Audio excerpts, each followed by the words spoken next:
ঝালকাঠি পৌর খেয়াঘাটের ইজারা নিয়ে দুই পক্ষের মধ্যে দ্বন্দ্ব চরমে পৌঁছেছে। প্রতিদিনই বাড়ছে উত্তেজনা, বাড়ছে সাধারণ মানুষের দুর্ভোগ।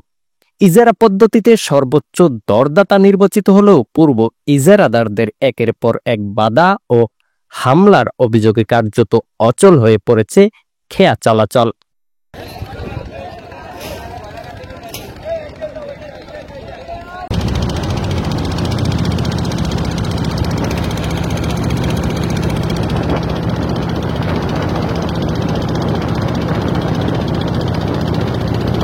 সরকার নির্ধারিত 2,80,000 টাকা মূল্যের ইজারা 9,42,000 টাকায় গ্রহণ করে মোহাম্মদ শহীদ খলিফা।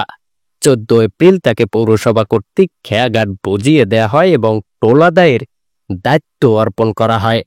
কিন্তু পরদিন 15 এপ্রিল পূর্ব ইজারাদার হেমায়েত ও বেলায়েতের নেতৃত্বে শতাধিক নারী পুরুষ নিয়ে হামলার অভিযোগ ওঠে। থেকে মানে যে ডাক নিছি, ঠিক আছে, আমার যে 2 লাখ আগের যে যারা ছিল তারা 2,83,000 টাকায় মনে করেন যে ডাক করছিল, কিন্তু তারা দিনে আমি 9,55,000 টাকা দিয়ে ডাক নিছি। কিন্তু তারা আমার উত্তেজনা করার জন্য আমার আজকের 5-6 দিন ধরে মানে 2-3 দিন ট্রলার চালাইতে পারছি। তারপরে এরা মানে বিভিন্ন রকমের আমার করিয়া আমার একটা ট্রলার মলার চালাইতে দেয় না, ঠিক আছে। তারপর পৌরসভা কর্তৃপক্ষ আইসা, পৌরসভায় দেয়সা, সেনাবাহিনী স্যারের আইসা আমার ঘাট বুঝাই দিয়ে গেছে। এইমাত্র এখন আমি ঘাটে উপস্থিত হয়েছি। এ ঘটনার পুনরাবৃত্তি ঘটে আজ রোববার সকালেও।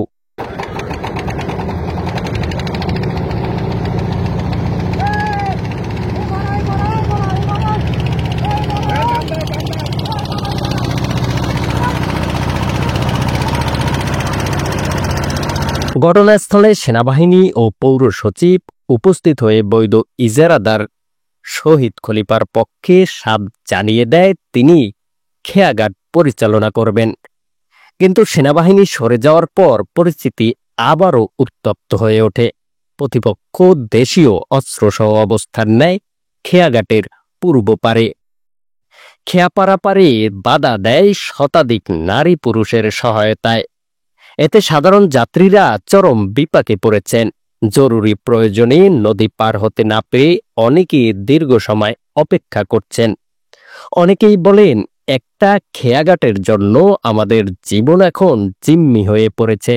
স্থায়ী সমাধান না আসায় এলাকা জুড়ে আতঙ্ক বিরাজ করছে। যে কোনো সময় বড় ধরনের সংঘর্ষের আশঙ্কা করছেন সচেতন মহল। স্থানীয়রা প্রশাসনের কাছে জোর দাবি জানিয়েছেন দ্রুত হস্তক্ষেপ করে আইনগত ভিত্তিতে পরিস্থিতি নিয়ন্ত্রণ ও জনসাধারণের নিরাপত্তা নিশ্চিত করা হোক।